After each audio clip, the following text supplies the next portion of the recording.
So, to me, Facebook can be a lot of fun. You have to just control yourself and use it for what you want. I mean, it's just personal TV. Facebook is personal TV, and you just can personalize it. And years have gone by, and Willy Vlautin has come out with a new book, which I ordered online, which is really good.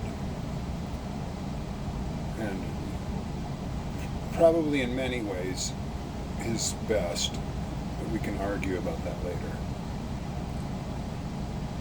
But on Facebook, I read that Willy Vlautin is going to be like the main invitational guy at the Jackson Hole Writers Conference. Well, I'm in Idaho Falls, about an hour and a half away. And I think, what the fuck is it? This is a writers conference. So I'm reading all the thing, and I don't think you have to be a writer. I think you just have to pay to get in. So I pay, to get in. And Willy's going to be the main speaker on Friday. Two talks for like an hour each. And so I just pay for Friday. That's who I want to see. And then I get scared, and I think, oh my God, what if they ask if you're a writer? And then I dig up this shit that I am a published author. I wrote this article for the Pony Express Gazette, which just kills me. And then the editor was like this old bag of an English teacher. She edited it to death, but don't go there. I'll send you a copy of what I wrote if you're interested, but it's a really good story about being in the Pony Express and riding in the Pony Express, which I did, and my great-great-great-grandfather was a true Pony Express original rider. It's a good thing. But anyway, and then I think, I might have a chance here to redeem myself, and about the quietness when people ask me about horses, why I just shut down. And so I wrote, I had since I had met Willy, and he had talked about his wife going to horse trainers and stuff, and I said nothing. I was just like a retard. And I chiseled out this thing that I wanted to say about training horses. So, loaded with all of that, I get a camping spot in Jackson Hole, which is, and I've been there many, many times since I was like 5 years old. Jackson Hole is a good time. If you haven't been to Jackson Hole, Wyoming, you better get there. It's busy now and it's popular for a reason. It's super cool. It's a really cool spot. Well, it's a really cool spot now with my favorite author, Willy Vlautin, giving this talk. So I wrote myself a note just to be really friendly and smile and just fucking shut the fuck up. Just shut your mouth. Don't talk to anybody. Don't act like you're a writer. You're not. And just go and see Willy. So, but I loaded the truck with Coors Light and some whiskey, and I drive into Jackson Hole. It opened at 10. I'm not sure why, but I think it started at 1. But I wanted to go, and I wanted a really good seat. I really wanted to see Willy Vlautin at this writers conference. So, but I talked to the lady. It's not that crowded. I shouldn't be that nervous. So then I went and walked all through town, which was really fun. And then I came back, like a 10 or 20 minutes early, and I saw where the podium was, and I went and got a seat. And it's not crowded, but just, respectable. And a guy comes on from the writers conference, some old guy, and I don't hear very well, so I couldn't understand a word he said. But Willy gets on. He speaks more directly, and I could understand everything he said. I was really happy about that. And he's telling this story about a novel gone awry, like a novel gone crazy. And it's Don't Skip Out on Me. And he gets these two characters in Don't Skip Out on Me. And he keeps... It's just insanely entertaining. I'm just dying. Having fun. Hearing about these characters and how they keep, and he kills them and he murders them and they divorce and they disappear, and these characters have just taken over the damn book. It's so much fun, I can't believe it. I really can't believe it. I'm really enjoying it. And it's not in the book. I think I've read the book twice by then. So I know when he says he finally had to just cut these characters out and write the damn book with the characters that he had. And I already explained to you, the characters he had, I already liked. So the whole thing is just insanely fun to me. And it's a writer's conference. So, I mean, I got one ear open thinking about what writers go through. And I find out that Willy, he took 4 years to write this book. And that's why it's so good. And he had said in some interview that I forgot where, that like writing a book is like digging a ditch with a spoon. And I'm just looking at him up there on the stage, seeing him, digging this ditch with a spoon. And I really, really appreciated it. It was really good. So then there's Willy for an hour, and then there's somebody else, and then Willy comes back to give another talk about writing books. So the other author in between is like kids books, which I just hate. Kids, I hate kids. Kids are the worst fucking livestock choice anybody ever makes. Ostriches, yes. Pigs, yes. Moles, yes. Lizards, yes. Get into anything, but don't have kids. It's the worst choice, the worst thing he'll ever do. And I have 3 kids that I just adore, but I'm telling you, don't have children. They're the worst. So, in this children's book thing that I have no interest in at all, I sneak out and have a couple of beers and a couple of whiskeys. And then I go back in and it's Willy again. Only this time he's more technical, talking about dialogue in novels. It's really fascinating. And stuff that you just don't think about. Like, why do I love this book so much? Well, here's why. Here's the author telling you why you love the book so much. And a lot of it was Cormac McCarthy wrote really exceptionally interesting dialogue in his books. Just the dialogue between the 2 brothers in his books are just incredible. And the dialogue in the kid with the wolf and the old cowboy. And so he was explaining, like in just a few pages in dialogue, you can explain so much between these 2 people. You don't have to answer all these questions. You just have to, and he was really fun. He was like, you're just like sitting in a restaurant booth listening to a couple argue, and you can hear them really well. And you're like, shit, this is really fun. It's like listening into a private conversation. And that's what dialogue in a novel is. It's the chance to listen in and learn about these people and how they interact. It was really, and he had extremely fun examples. The whole thing was just incredibly good. So I had wondered if, at the end, if they said, like, do you have any questions? So I had a question. I had a very good question that I wanted to ask Willy Vlautin. But I also knew that if the room was full of people who were, especially people who were now interested in him because of seeing him and how cool he is, that I was going to screw up these poor people who had just learned about him. And the reason is because my question was a ruiner of a spoiler to the book Don't Skip Out on Me. And it was an extremely literary, authentic question.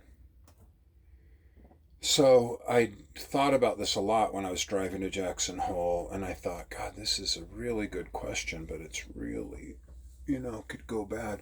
So I gave not one, not two, but 3 chances for Willy to divert this question, because it would ruin the book. I mean, if these bastards haven't read the book already, it's been out for 2 or 3 years. Fuck them. But I didn't want to do that. So when he says, is there any questions? And I wasn't going to raise my hand. I was trying to be all shy and just get out of there. And but he asked if there was any questions, and there's no questions. There's nobody. Everybody's. And so I raised my hand, and I said, I have a question. And I said, and I preface this with, this question is a spoiler for the book Don't Skip Out on Me. And he was just listening, and I said, so this question is about the last or second to last paragraph. And he was like, oh God, no, he stopped me. No, we can't talk about the last paragraph in the book. We'll meet in the lobby. And that was my first chance. I was going to give him 2 more chances to tell me, shut the fuck up and we'll talk later. So, which was really cool.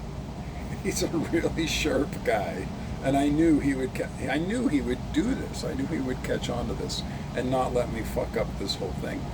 So that was fun, and then of course now I broke the ice. People ask a bunch of stupid questions, and I ask him stupid questions too, because I ask him if the editors ever fuck with his shit. Like, he wants it stacked. He wants it stacked in a certain way. He wants his dialogue stacked in a certain way. And he was like, no, they really were helpful. They understood. So that was all fun, and everybody had a good time. And then, it's over. So I didn't, and he had said, we'll meet in the foyer about this question of mine. But I didn't want to be, all forward and whatnot. And I doubted very much he had remembered me from Salt Lake.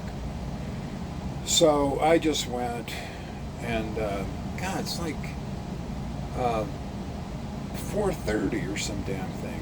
But there's supposed to be an open bar, but the bar's not open yet. And I'm like, Jesus Christ. So I just go sit on the stairs, and he comes out, he's visiting with some people.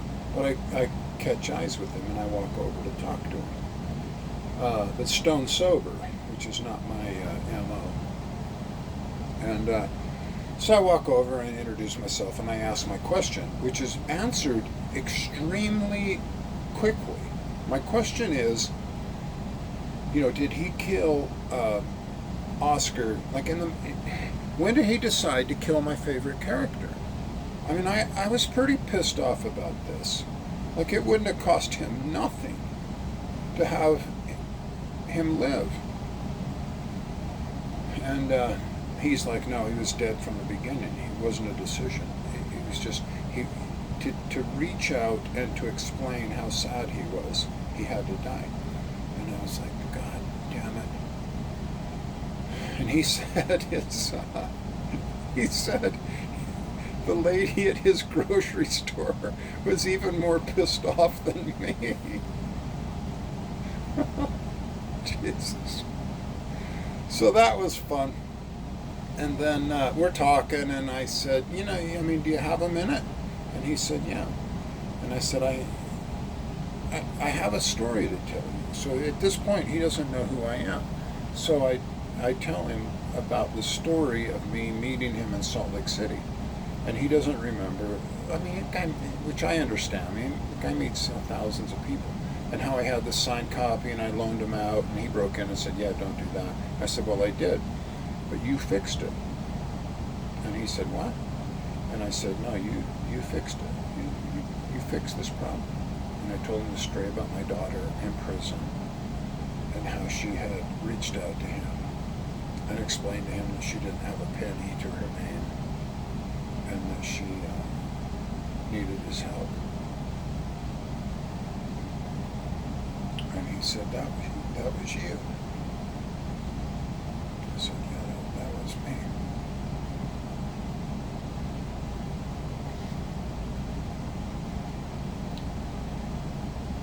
So he said, hey, I gotta go.